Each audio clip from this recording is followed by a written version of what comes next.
explained that attachment to worldly objects was a bond that prevented one from achieving emancipation. Arishnamai advised Sagara to free himself from all attachments and roam about in happiness. When thou seest the dearly cherished wife grown old in years and attached to the son she has brought forth, do thou leave her in time, keeping in view the highest object of acquisition, viz. Emancipation. Arishnamai said, whether thou obtainest a son or not, having during the first years of thy life duly enjoyed with the senses the objects that are addressed to them, free the self from attachments, and rove about in happiness. Arishnamai then went on to describe what it meant to be truly emancipated. He said that one must conquer hunger and thirst as well as other states of the body, such as wrath and cupidity and error. One must not forget oneself through folly, indulging in activities like gambling, drinking, concubinage, and the Arishnamai continued to outline the characteristics of a truly emancipated person. He said that one who regards pleasure and pain as equal gain and loss,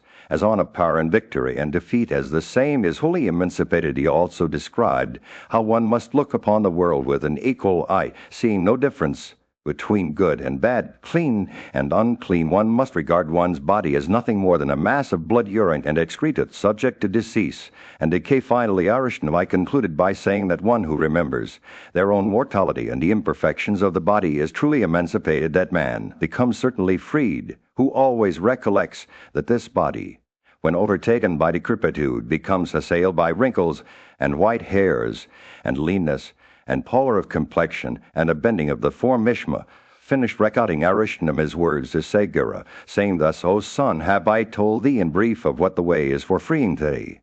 In the presence of Yudhishthira, the wise and just king, a burning question had been plaguing his mind. He sought the counsel of his revered grandsire, Bhishma, to understand the mysteries surrounding Usanus, a renowned celestial rishi known for his exceptional spiritual prowess. Bhishma began to recount the tale of Usanus, who was born from the illustrious lineage of Kriv. This great ascetic had mastered the art of yoga and possessed the power to transcend the boundaries of the physical world. He had entered the person of Kuvra, the lord of the treasury of Indra, and through his unique powers he stole away all of Kuvra's wealth. Kuvra, enraged by this theft, approached Mahadeva, the great god, with immeasurable energy to seek his aid. Usanus, however, had foreseen this development and had already taken refuge within the stomach of Mahadeva through his yogic abilities. The god, filled with rage, grasped his lance Panika, but was unable to strike down Usanus, who had transformed himself into pure knowledge. As Bhishma continued his tale, he described how Mahadeva, bent on destroying Usanus, tried to hurl his lance at him, but the lance, being unable to pierce through the yogic form of Usanus, instead became curved and was renamed Panika. The great god then swallowed Usanus whole, but the ascetic did not perish.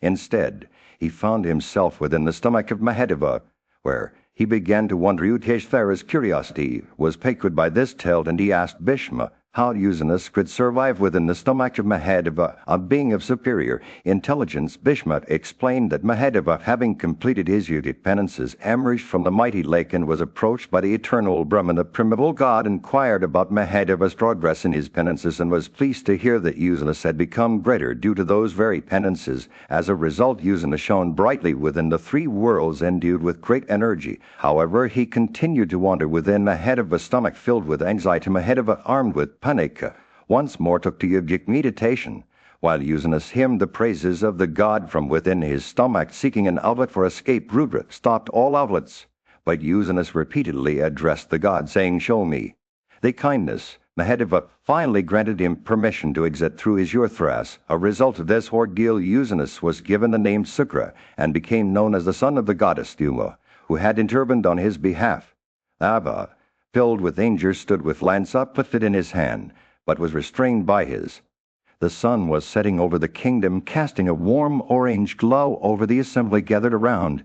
Yudhishthira, the young prince known for his unwavering dedication to righteousness, sought guidance from his grandfather Bhishma. With an air of reverence, Yudhishthira asked Bhishma to reveal what was truly beneficial for them in this life and the next. Bhishma's eyes sparkled as he began to recount a tale from ancient times. The great king named Janaka had sought the wisdom of Parasara, a sage renowned for his vast knowledge and spiritual merit. Janaka asked Parasara, What is the path that leads to benefit for all creatures in this world, and the next Parasura's words dripped like nectar as he replied, "Righteousness, earned through acts, is the supreme benefit. The sages of old have proclaimed that there is nothing higher than righteousness." As Bhishma continued his narrative, the assembly hung on every word. Parasura explained that righteousness was not just a concept, but a living force that guided individuals in their daily lives. He spoke of the four methods of living ordained by the scriptures: Brahmanas, accepting gifts; Kshatriyas, collecting taxes; Vaisyas, engaging in agriculture; and Sudras, serving others. Wherever men live, Parasura said, the means of support come to them of themselves. However, he cautioned that individuals were shaped by their past actions. Just as a vessel of white brass would change color when steeped in liquefied gold or silver. Skeptical voice emerged from the assembly questioning the existence of destiny and the role of past acts in shaping one's present. But Parasura remained steadfast, emphasizing that every action, regardless of how small it may seem, as consequences one obtains happiness only in consequence of the good acts of previous lives. He said this. The sun dipped below the horizon. Bhishma concluded his tale by highlighting the importance of self-restraint, forgiveness, patience, and truthfulness. He warned against attachment to worldly objects, urging individuals to strive for wisdom and knowledge. One never has to enjoy or endure the good and bad acts of another, he said. Indeed, one enjoys and endures only those acts that one does oneself. The assembly fell silent, each member reflecting on the profound words spoken by Parasura through Bhishma as they dispersed into the night. Yudhishthira's eyes shone with a deeper understanding of the path to righteousness. He knew that he would carry these teachings with him for the rest of his life, guiding him as he navigated the complexities of kingship and the pursuit of dharma. In a serene and tranquil atmosphere, Parasura began to share his profound wisdom with King Sagar. "Your Majesty," he said, "that man who has obtained this chariot, which is the human body endowed with consciousness, should strive to control its senses like skilled charioteers rein in their horse." As he continued, "The homage offered by one whose mind is free from attachment and who has renounced worldly desires is truly worthy of praise. This devotion, O King, is the result of guidance received from a wise guru, not mere speculation or discussion among equals." Parasura's words carried weight, and the king listened intently as they sat together. Parasura emphasized the importance of living within one's allotted span of life. Having obtained this precious gift, he said, one should not squander on indulgence in worldly pleasures. Instead, one should strive for righteous acts that lead to gradual growth. The wise sage paused, surveying the king with a discerning gaze on the 6 collars that Jiva attains at different stages of existence. Parasura explained, "He who falls away from a superior collar deserves censure and blame. Therefore, one who has attained a higher state through good deeds should strive to maintain it by avoiding actions tainted by rajas, the quality of passion." The king's eyes widened as he grasped the significance of these words. Parasura went on to describe how righteous acts can elevate an individual to a superior color, while sinful deeds lead to suffering and even hellish realms. "A man that attains a superior hue through righteousness," he said, "but unable to acquire it, he falls into hell by committing sinful acts."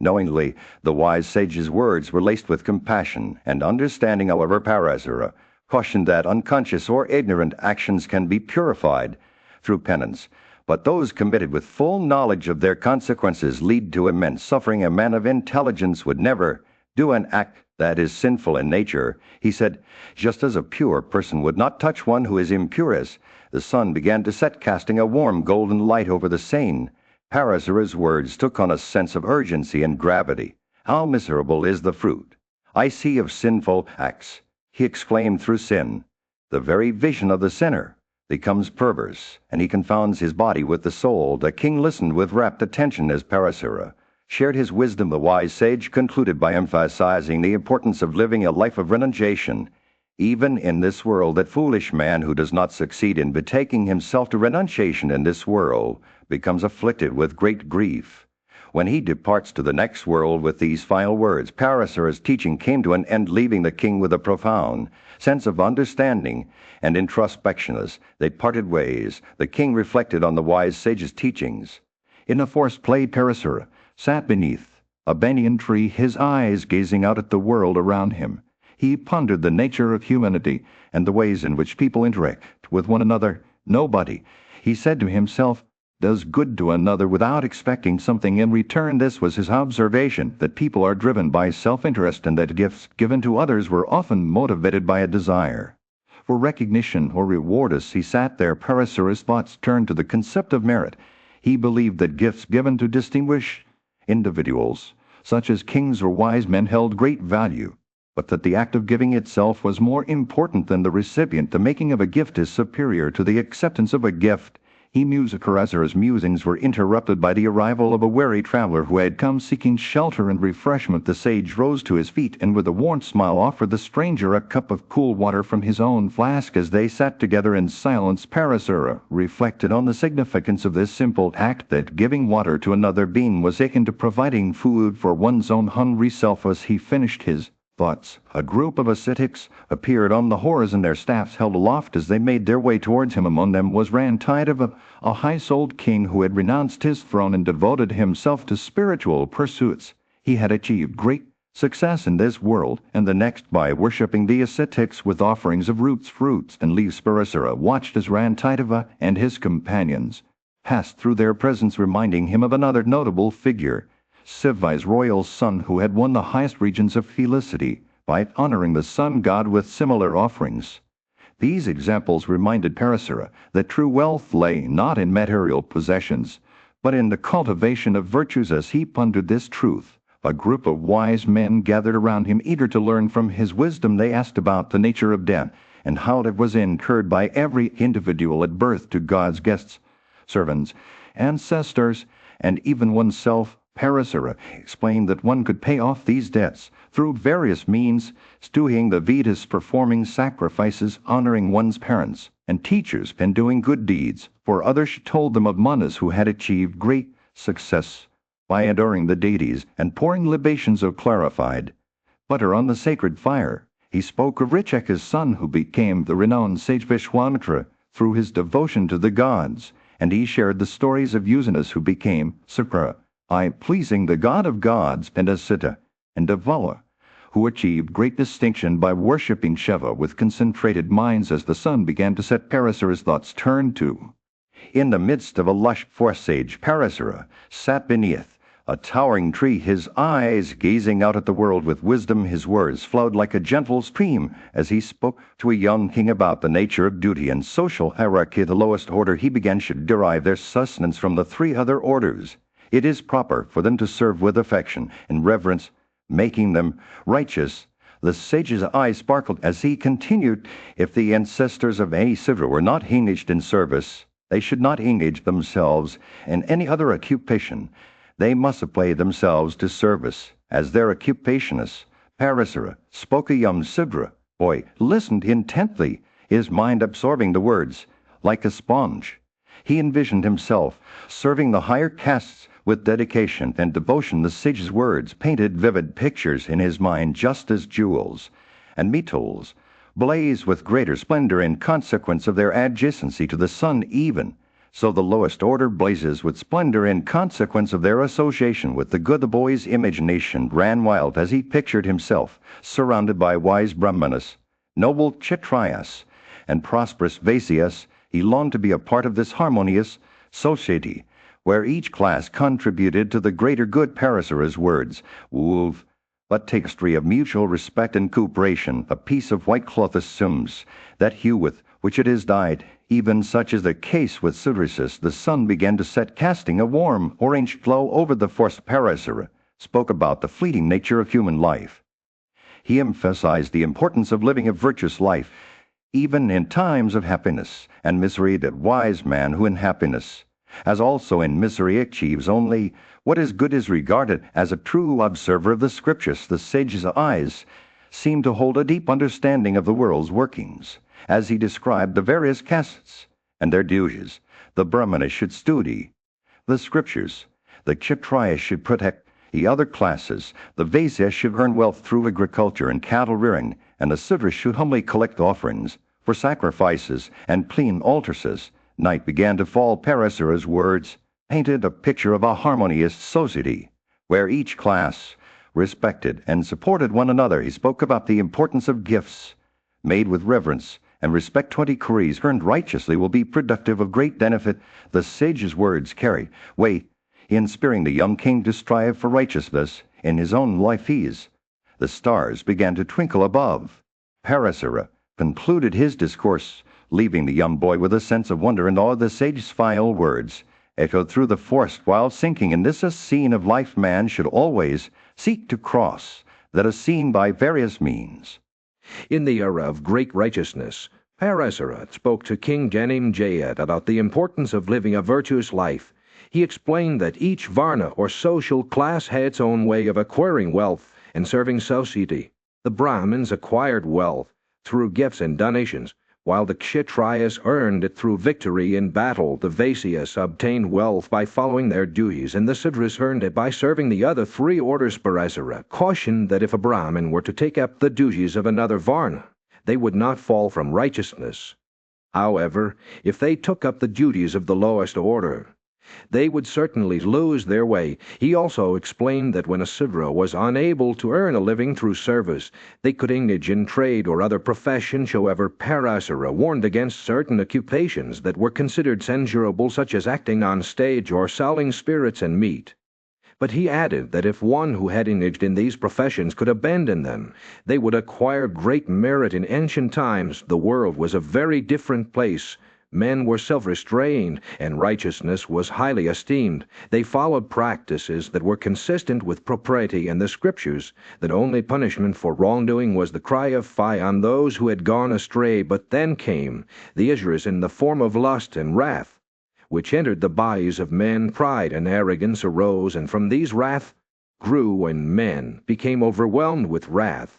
They lost their modesty and shame and were consumed by heedlessness. They began to oppress one another, acquiring wealth without remorse. The gods themselves sought the protection of Shiva, who possessed patience, multiform aspect, and great attributes. The deities imparted their conjoint energy to him, and with a single shaft he slew the 3 Asuras, desire, wrath, and cupidity. When the chief of the Asuras was slain, men regained their proper natures and once more began to study the Vedas and other scriptures. As in former times, the 7 ancient rishis came forward and installed Vasudha as the chief of the gods and ruler of heaven. They took upon themselves the task of holding the rod of chastisement over mankind. After this, King Vibhrata ruled over humanity, followed by many other kings from the Kshatriya order. But even after Shiva dispelled all evil passions from the minds of creatures, there were still some elderly men whose wicked feelings did not disappear. These individuals gave rise to many powerful and wicked kings who indulged in Asuric acts. Parasara warned King Janimejaya that one should abstain from all acts fraught with injury or malice, and seek knowledge of the soul. He cautioned against seeking wealth through unrighteous means, as such wealth can never be beneficial. Instead, he advised the king. In the tranquil surroundings of his hermitage, sage Parasara sat with King Janak, ready to impart another vital lesson. "I have spoken to you about the duties of a householder," he began, "but now I shall speak of penances. Listen carefully, for this is a crucial topic." As he spoke, Parasara's words wove a tapestry of wisdom around the king. He explained how attachment and aversion arise in the heart of one who leads a domestic life. The householder becomes enamored with the pleasures of wealth, family, and material possessions. Their sense of union grows. Parasara said, as they lavish attention on their kind fields, spouses, children, and servants. Janak listened intently as Parasara described how this attachment leads to an insatiable desire for enjoyment. The householder becomes consumed by cupidity, constantly seeking to increase his wealth and possessions. He sacrifices his moral principles for the sake of material gain, eventually meeting with destruction. Parasara then revealed the secret to true happiness. Anants, those who are endowed with intelligence, who utter the eternal Brahma, who accomplish only auspicious acts, and who abstain from those born of desire alone. They are the ones who attain true felicity. He told Janak that even the lowest order of men could benefit from penances, which set the self-restrained on the path to heavenness. Parasara spoke. His words conjured images of the great sages and gods who had achieved success through their penances. the Edidius Vassus Rudris, and others. All had been crowned with success through their austerities. Even the Brahmanas created by Brahma had honored both earth and heaven through their penances. Janaka's eyes widened as Parasara explained that even those who were destitute of true knowledge could attain renunciation through their penances. There is nothing in the three worlds, he declared, that penances cannot attain. With these words, Parasara imparted a profound truth, that the pursuit of righteousness, penance, and gifts was essential for achieving true happiness. As the sun began to set, casting a warm orange glow over the hermitage, Parasara's lesson came full circle. He cautioned Janaka against the dangers of cupidity, which led to discontent, misery, and ultimately destruction. Discontent is productive of misery, he said, and it is only through penance that one can attain true happiness. In the silence that followed, Janaka realized that Parasara's words had awakened something within him. He felt a sense of awe and reverence for the power of penance, which could transform even the most ordinary person into a being capable of achieving great things. As he rose to depart, Janaka felt a newfound determination to cultivate the virtues of tranquility and self-restraint, knowing that this, in the kingdom of Vaidha, King Janaka sought the counsel of the wise Rishi Parasara on a matter that had long puzzled him. Whence does this difference in color arise among men belonging to different orders? He asked, "Tell me, O great Rishi, why have men betaken themselves to practices distinguished from those of Brahmana?" Parasara smiled knowingly and began to explain the ancient lore of creation. "It is as you say, O king," he said.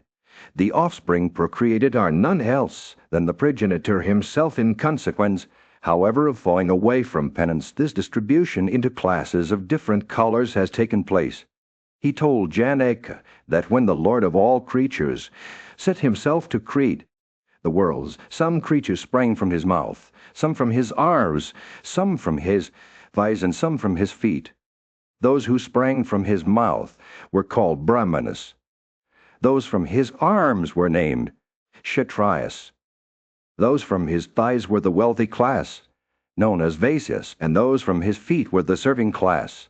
The Sivrashanika's eyes widened with wonder as he listened to Parasara's words. When all have sprung from Brahmana alone, he asked, "How came human beings to have diversity in respect of race?" Parasara replied that the status of high-souled persons who succeeded in cleansing their souls by penances could not be regarded as affected by their low births. Great rishis such as his grandfather Vasishtha and others had obtained their respective positions through penance. Janaka's curiosity was insatiable. "Tell me, O Holy One," he asked, "the especial duties of the several orders." Parasara explained that acceptance of gifts, officiation at sacrifices, and teaching pupils were the especial duties of Brahmanas. The protection of other orders was proper for Kshatriyas, agriculture, cattle rearing, and trade were the occupations of Vaisyas, while service to the three regenerate classes was the occupation of Sudrisas. Janaka listened intently. Parasara continued compassion, abstention from injury, heedfulness, giving to others what is due to them, sraddhas in honor of deceased, ancestors, hospitality to guests, truthfulness, subjugation of wrath, contentedness with one's own wedded wives, purity, both internal and external, freedom from malice, knowledge of self, and renunciation. These duties are common to all the orders. He emphasized that Brahmanas, Kshatriyas, and Vaisyas were the three regenerate orders, and they had an equal right to perform these duties. Janaka's mind was filled with questions. What are those righteous acts in this world? He asked Parasara, the accomplishment of which does not inflict any injury upon other creatures. Parasara replied that those who kept aside, in the heart of ancient India, a revered sage named Parasara imparted timeless wisdom to his king. "Your Majesty," he began, "a person's devotion is not just towards their deity, but also towards their elders, teachers, and loved ones." He emphasized that only those who hold these seniors in high esteem speak kindly to them, seek their welfare, and show respect, and attain the merit of devotionist. Parasara spoke his words, painted a vivid picture of the sacred bond between a child and their parent. The sire is like a deity to his children. He said, "It is said that the sire is superior to the mother." This reverence for one's elders was not just a social norm, by a fundamental principle of spirituality, Parasara.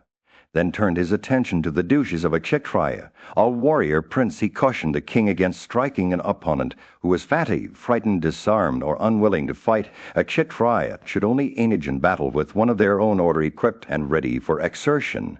He said the sage's words also touched upon the concept of death and its various forms.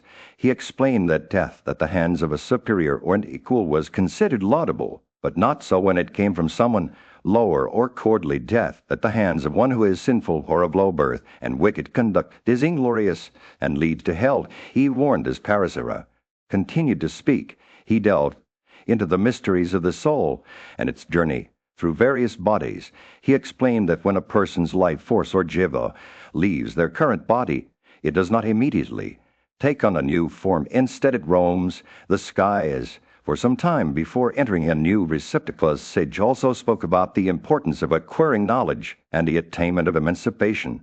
Those who have subjugated the objects of the senses acquire what is highest, he said.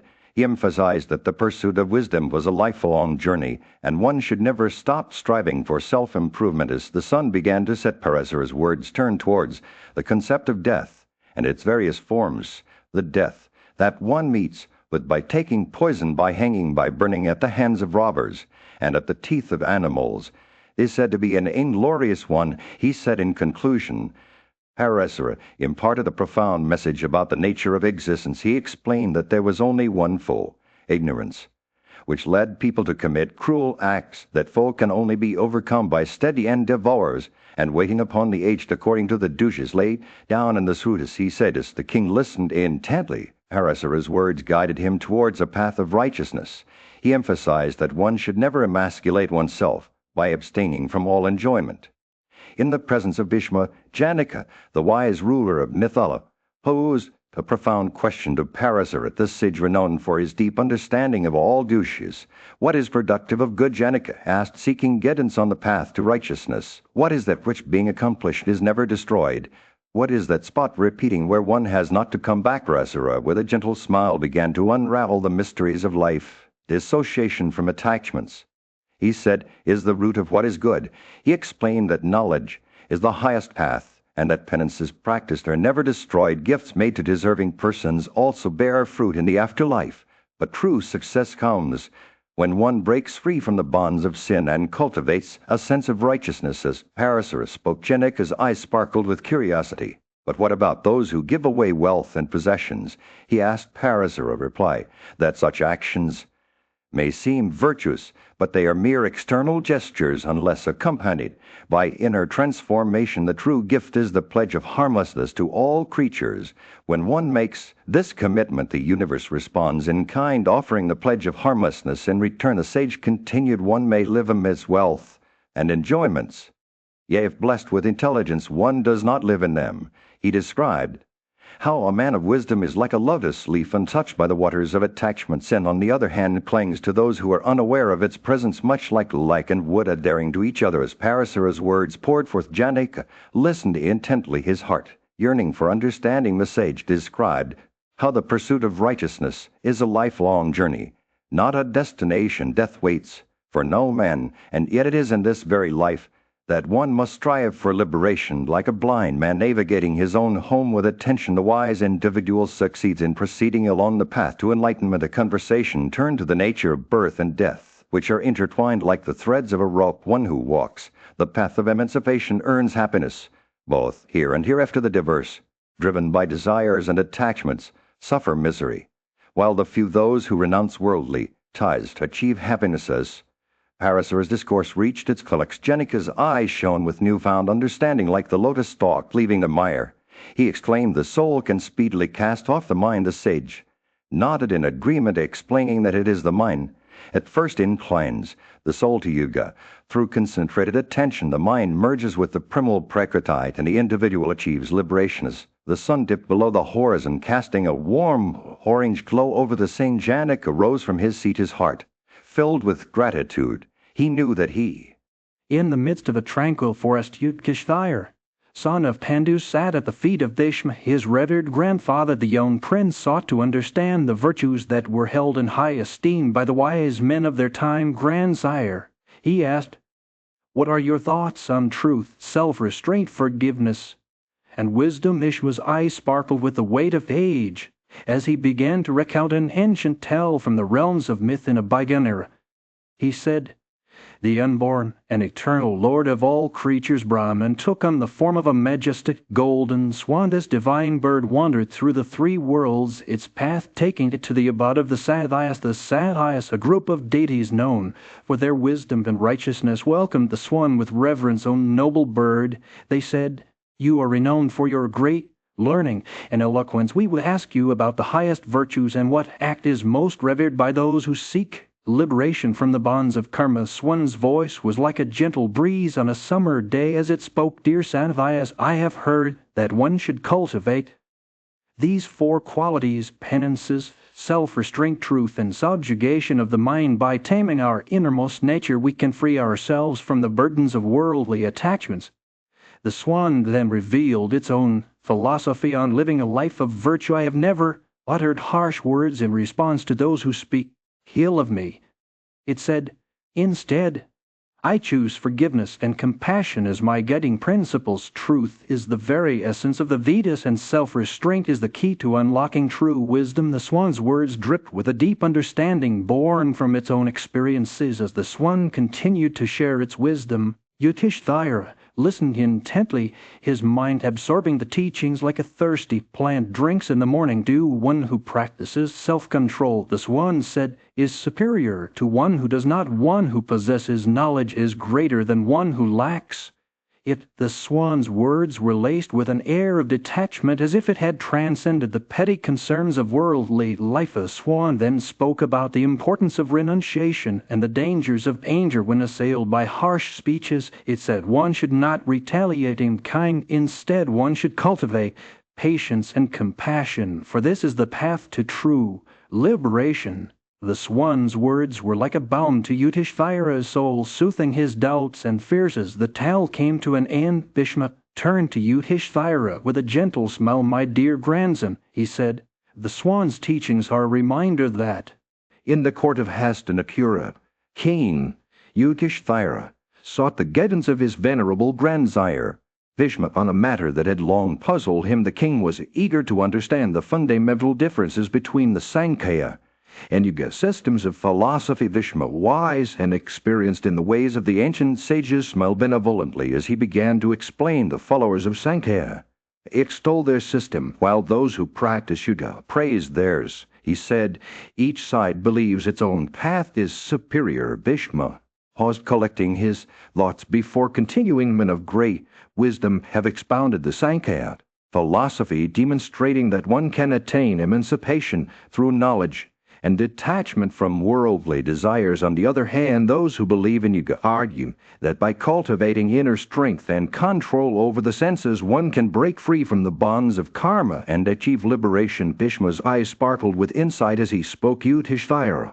listened intently, his mind racing to comprehend the nuances of each system. If both systems recommend purity, compassion, and vows, he asked, why are their scriptures not identical? Bhishma smiled, his voice taking on a gentle tone. The scriptures may differ in their paths, but the ultimate goal remains the same: to attain emancipation. The difference lies in the methods employed. Yoga practitioners seek to overcome the 5 faults of attachment: heedlessness, affection, lust, and wrath through discipline and self-control. Vishnu's words painted a vivid picture. As a fish breaks free from its net, so too does the yujin, freed from the entanglements of worldly desires, attain to the sinless path. The weak and feeble may be swept away by the currents of desire, but the strong and steadfast yujin withstands all obstacles like an elephant navigating treacherous waters. Vishwa's narrative wove a tapestry of imagery, drawing Yudhishthira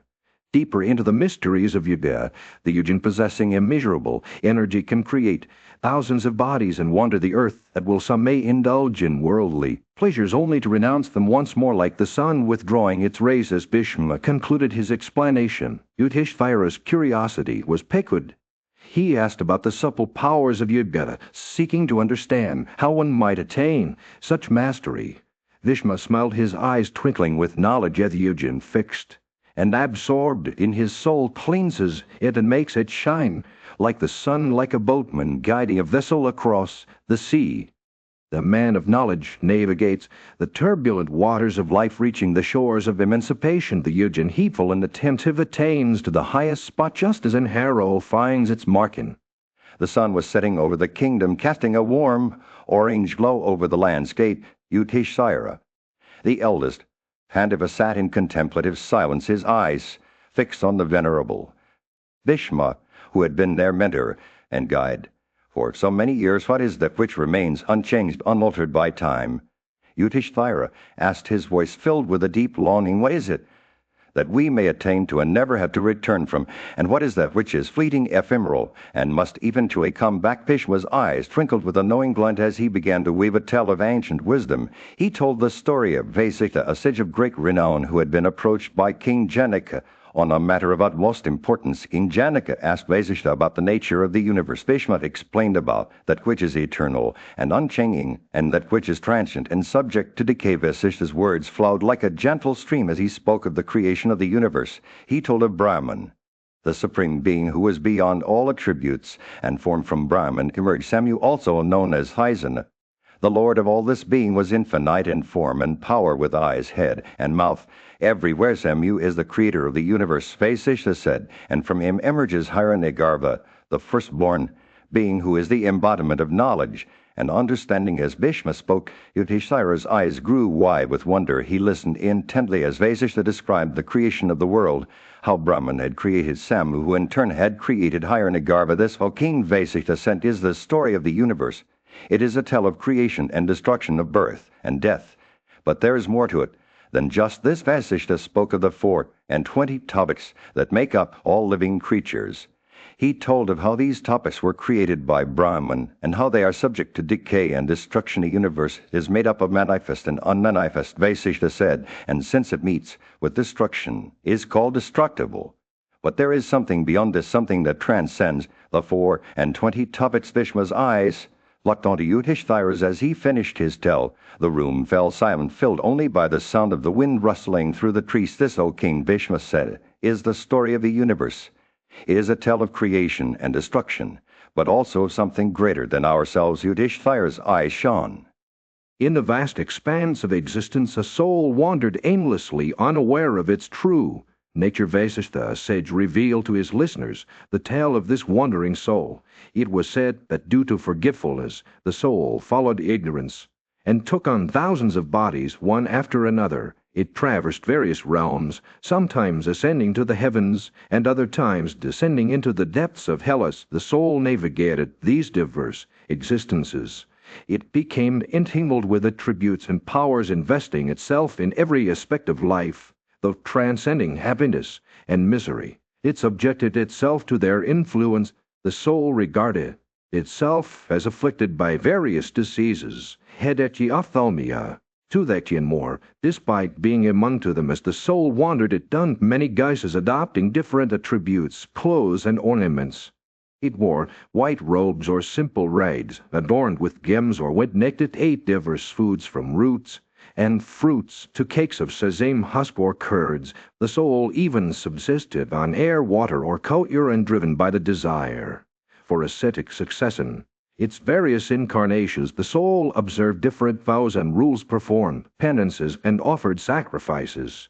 It adopted the ways of traders, merchants, Brahmanas, Kshatriyas, Vaisyas, and Sudras, giving gifts to those in need. The soul regarded itself as a king, a priest, or a warrior, donning various roles and attributes under the influence of Prakriti. The soul underwent modification, adopting sattva, rajas, and tamas, the three attributes that govern the universe. It observed and practiced all these attributes, regarding itself as such. The soul even uttered sacred mantras, bowed to its superiors, and performed sacrifices. As the tale unfolded, it became clear that the soul was trapped in the cycle of birth and death, disputes, and slaughter. The goddess Prakriti, the creative force behind the universe, caused this cycle to begin anew with each creation. When the time for universal destruction arrived, all existent objects and attributes were withdrawn by the Supreme Soul. The sage Vasishtha revealed that the soul, though transcending the three attributes, became attached to the path of actions. It regarded particular acts as having specific characteristics and producing particular ends. The entire universe was blinded by prakriti, overwhelmed by rajas and tamas. In consequence of this ignorance, the jiva soul imagined itself to be bound by these sorrows. Through ignorance, the jiva thought it could cross those sorrows by performing good acts, enjoying felicity in the regions of the gods. However, it also believed that bad deeds would lead to unending sorrow. The status of humanity was fraught with great misery as one sank into hell from it, and vice versa, thus the tale of the wandering soul. In the realm of ancient wisdom, Vasishtha imparted profound knowledge to a monarch. It is thus.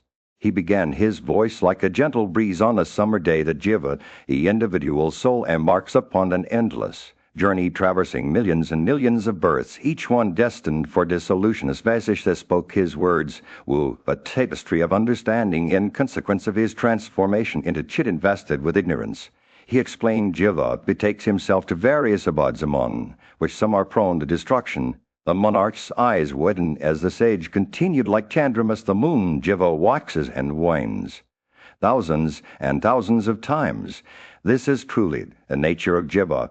When invested with ignorance, Vasishtha paused, allowing the weight of his words to settle upon the monarchs. Then, with a subtle smile, he revealed a deeper truth. Know that Chandramas has in reality 16 portions. He said only 15 are subject to increase and decrease, while the 16th remains constant. The sage's eyes sparkled as he drew an analogy between the moon and jiva.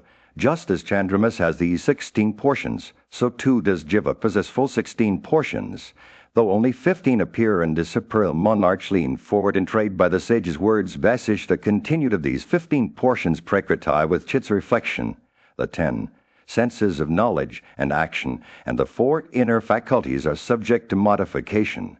He paused, his voice taking on a note of reverence. But there is one portion that remains constant, unchanged by the flux of life. This 16th portion is subtle, known as sama, eternal and immutably. As Vasishtha spoke, the monarch's mind began to grasp the profound implications of these words. The sage explained that the 16th portion was the source of all creation, the cause of birth and existence, since those 16 portions are the cause of the birth of creatures. He said, creatures can never take birth without their aid. They are called prakriti. The monarch's eyes widened as Vasishtha revealed the ultimate goal of jiva's journey, the destruction of jiva's liability to be united with prakriti. It is called emancipation. The sage's words hung in the air, filled with a deep longing for liberation. In the stillness that followed, Vasishtha spoke of the Mahat soul, which regarded the body of 16 portions as its own. This soul, he said, assumes it repeatedly, unaware of its true nature. The sage's voice took on a note of sorrow as he described how jiva, though characterized by knowledge, became associated with ignorance due to devotion to what is impurious. The monarchs listened the words of. In the presence of the wise King Janaka, sage Vasishtha sat in contemplation, pondering the mysteries of creation. Your Majesty, said Vasishtha, the relationship between male and female is akin to that between Purusha, the indestructible, and Prakriti, the destructible. Just as a woman cannot conceive without a man, nor can a man create form without a woman, so too do their union and interdependence give rise to the diverse forms of living beings. Janaka nodded in understanding, recalling the teachings of the Vedas and other scriptures. We know that bones, sinews, and marrow come from the sire, while skin, flesh, and blood originate from the mother, he said. Vasishtha smiled at acknowledging the truth of these statements. However, Your Majesty, we must not limit our understanding to mere texts alone. One who merely memorizes scripture without grasping its true meaning is like a burdened traveler carrying an empty pack. Vasishtha paused, collecting his thoughts before continuing. In the tradition of the Sankhya and Yoga systems, wise men have long pondered the nature of emancipation. They understand that skin, flesh, blood, fat, bile, marrow, bones, and sinews, all these attributes arise from Prakriti, the creative principle. Yet when we observe the Supreme Being devoid of senses, seed matter, or body, how can it possess any attributes at all? Janaka's eyes widened with curiosity as Vasishtha explained further the attributes of sattva, rajas, and tamas. These are the three qualities that emerge from Prakriti, but what of the Supreme Soul? Is it not beyond all attributes, unmanifest and eternal? Vasishta's words hung in the air like a whispered secret as the sun began to set, casting a warm glow over the scene. Janak leaned forward, his voice filled with longing. Tell me, sage Vasishta, what is this Supreme Soul that transcends all attributes? How can we attain emancipation? And behold, it, Vasishta's smile was like a gentle breeze on a summer day. Me king, he said, the wise have long known the truth of the Supreme Soul. He is beyond the understanding, yet endued with the highest wisdom. When the Jiva soul conquers its attachment to Prakriti and all its attributes, it beholds the Supreme Soul in its true form, eternal, immutable, and auspicious. In that moment Janaka felt a deep sense of longing and awe wash over him. He knew that he had only scratched the surface of the mysteries that lay before him, and so with an open heart and mind he listened as Vasishta spoke of the 25 topics of inquiry and how they led to the understanding of the Supreme Soul. In the tranquil surroundings of his kingdom, King Janaka sought guidance from the revered sage Vasishta on the mysteries of the universe. The king's curiosity was piqued by the concept of unity and multiplicity, which he had heard were attributes of the indestructible Akshara and the destructible Kshara. Vasishta, sensing the king's eagerness to learn, began to explain the principles of yoga. Contemplation is the highest puissance of yogins. He said it comes in two forms: concentration of the mind and pranayama, or regulation of breath. The sage emphasized that a yogi should dedicate their entire life to contemplation, except for the 3 times when they need to eat, drink, and relieve themselves. As Vasishta spoke, the king listened intently. He asked how one could achieve such a state of unity with the divine. The sage replied, one must unite the Jiva soul with that which transcends the 24th topic, known as ignorance or Prakriti. This could be achieved through the practice of yoga, using various methods to quiet the mind and withdraw the senses from their objects. The king's curiosity was now fully piqued. He asked Vasishta to explain more about this mystical state of being. The sage described it as a place where one's mind is free from all thoughts, desires, and attachments. When one becomes like a piece of wood, he said, then they are in perfect yoga. Such a moment the yogi shines like a lamp in a windless place. Their subtle form disappears, and they become perfectly united with Brahma. The king listened in awe as Vasishta described the Supreme Soul, which is unborn, subtiler than what is subtile, and greater than what is great. The sage then turned to explain the Sankhya philosophy, which views Prakriti as the unmanifest principle from which all creation arises. From Prakriti emerge the 5 gross elements, the 10 senses of action and knowledge, including the mind, and the modifications of these principles are 16 in number. The king listened with rapt attention as Vasishta described how these principles are created and destroyed in a cycle of birth and rebirth. As the sage finished speaking, the king felt his understanding expand. He realized that Prakriti is like a soil that assumes manifold forms under the guidance of the Supreme Soul, which presides over all kshetras or soils. The king's mind was filled with wonder as he contemplated the mysteries of the universe. Vasishta smiled, sensing the king's newfound understanding. He knew that his explanations had kindled a spark in the king's heart, and that this spark would continue to burn brightly as Janak delved deeper into the mysteries of yoga and Sankhya philosophy.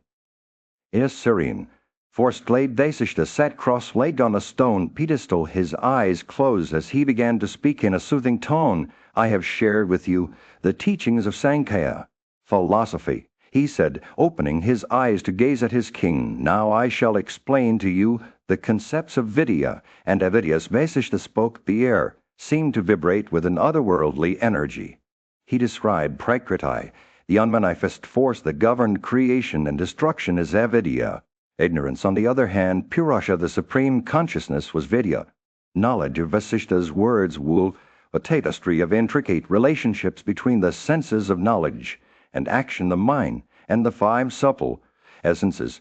He explained how consciousness and Mahat were the culmination of this progression, culminating in the supreme Prakriti. The king listened intently as Vasishta revealed that both Jiva, the individual self, and Prakriti were considered indestructible, yet also destructible. The wise ones had said that both were topics or principles bound together by their attributes of creation and destructionness. The sun began to set, casting a warm orange glow over the forest. Vasishta continued his explanation. He spoke of how Purusha, the 25th principle, was also known as Chitra, the field of action when the yujin withdrew all principles into the unmanifest soul Brahma. Both Jiva and Prakriti disappear. The king's eyes widened as Vasishtha described the cycle of birth and death, where Jiva took on various forms in accordance with his association with Prakriti. He spoke of how Kshetrajna, when merged into his own producing cause, became destitute of attributes only to assume them again as the stars began to twinkle in the night sky. Vasishtha's words painted the poignant picture of Jiva's lamentation. The individual self grieved over its ignorance, having fallen into the cycle of birth and death. Mistaking Prakriti for its true nature with tears in his eyes, the king listened as Vasishtha described how Jiva, when it understood the Supreme Soul, was able to cast off the destructible and attain identity with the indestructible. The individual self, now awakened, realized its true nature, formless, stainless, and without attachments. As the night deepened, Vasishtha's words seemed to carry the king on a journey of self-discovery. He saw himself as a fish, entangled in Prakriti's net, longing for freedom from the cycle of birth and death. With the newfound understanding, the king vowed to cast off his attachments and seek refuge in the Supreme Soul as the force. Night gave way to dawn. Vasishtha, in the tranquil surroundings of the royal court, Vasishtha began to share a profound discourse on the nature of the Supreme Soul, Buddhas, and the individual self. A Buddha, he spoke with reverence, his words dripping with devotion. Listen attentively, O great king, Vasishtha said, as I explain how the Supreme Soul assumes many forms, becoming one with the individual self. In this state of transformation, the individual self regards these forms as real, unaware that they are mere illusions. As a result, he fails to comprehend the Supreme Soul, for he bears the attributes of sattva, rajas, and tamasas. Vasishtha spoke. His eyes sparkled with intensity, his voice filled with conviction. The individual self, O monarch, is like a river that flows ceaselessly, undergoing modifications at every moment.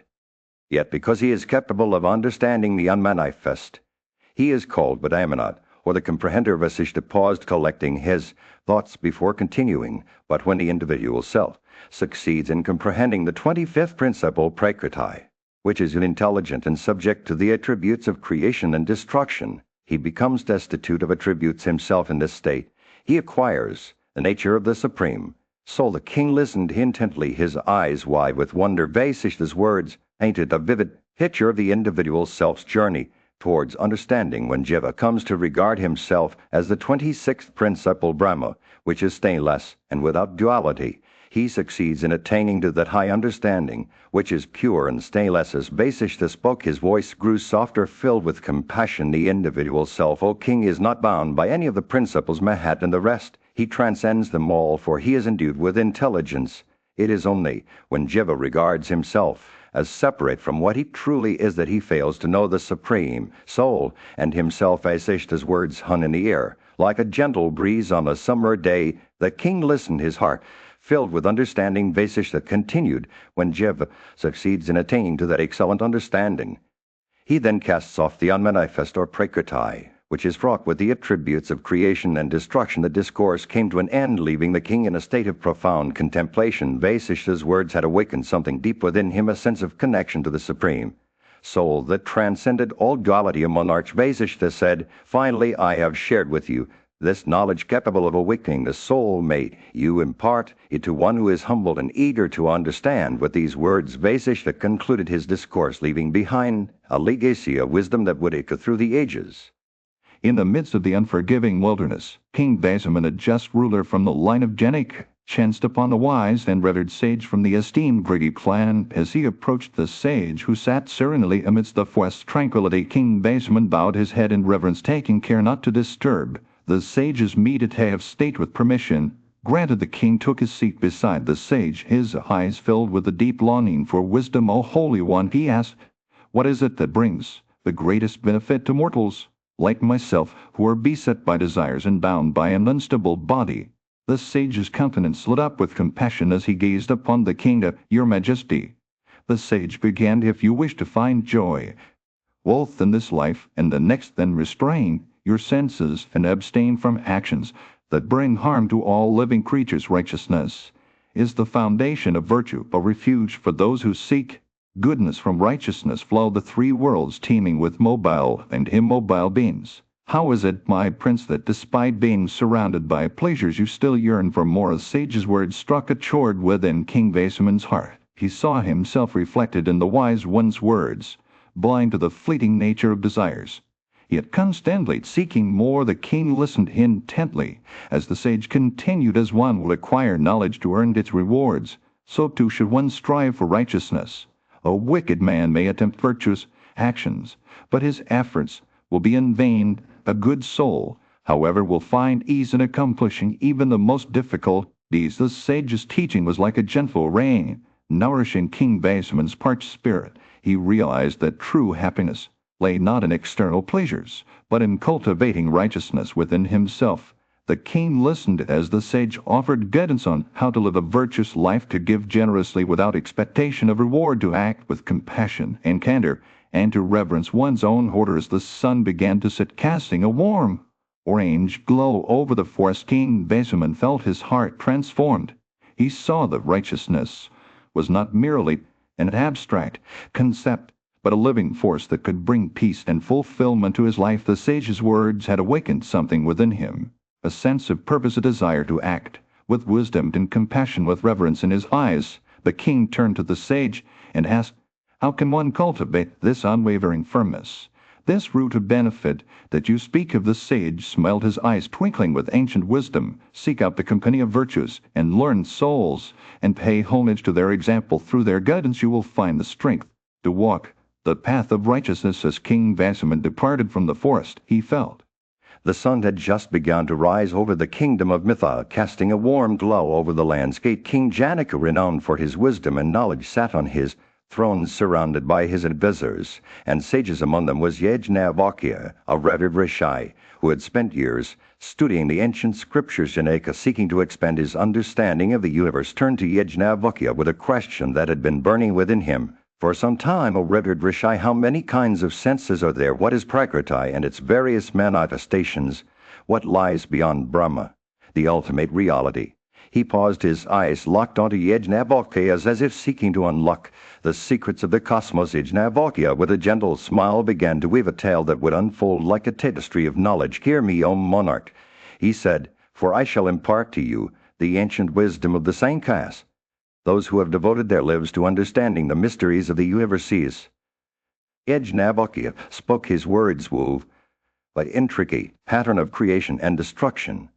He described the 8 principles known as Prakriti, the unmanifest Mahat consciousness, and the 5 supple elements, earth, wind, space, water, and light. These, he explained, were the fundamental building blocks of existence. But Yajnavalkya's tale did not stop there. He spoke of the 16 modifications that arise from these principles: the senses of perception, the ear, skin, tongue, nose, and the senses of action, speech, hands, feet, as well as the organs of pleasure and the mind itself.